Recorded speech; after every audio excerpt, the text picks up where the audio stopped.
नमस्कार. आज आपण तुपाचं महत्त्व काय आहे हे थोडक्यात पाहूया. आपण लहानपणापासून नेहमी ऐकत असतो, "अरे जेवणात तूप घ्या." आपल्या आजी ते आपल्याला नेहमी सांगत असते.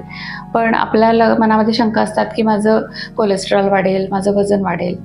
पण आपल्या नॅचरल सोर्सकडून आणलेलं तूप जर आपण वापरलं, तर त्याच्यामुळे आपल्या शरीरामध्ये व्हिटॅमिन ए, डी, ई, के हे तर मिळतात, अँटीऑक्सिडंट्स तर मिळतात आणि शरीराला पूर्णपणे स्निग्धत्व मिळतं. त्वचा स्निग्ध, मऊ होते. आतड्यांना देखील मऊपणा येतो आणि बद्धकोष्ठतेचा त्रास होत असेल, तर त्याच्यापासून आपल्याला आराम मिळतो.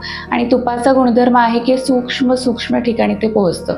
त्याच्यामुळे पंचकर्माच्या आधी पूर्वकर्मांमध्ये आपण तूप पोटातून प्यायला देतो. तर त्याच्यामुळे सूक्ष्म ठिकाणापर्यंत तूप पोहोचतं आणि तिथून ते दोषांना मोकळं करून पोटात घेऊन येतं. त्यामुळे तुपाचा हा खूप मोठा फायदा आहे. तुपामुळे आपल्या शरीराला ऊर्जा आणि बलप्राप्ती होते.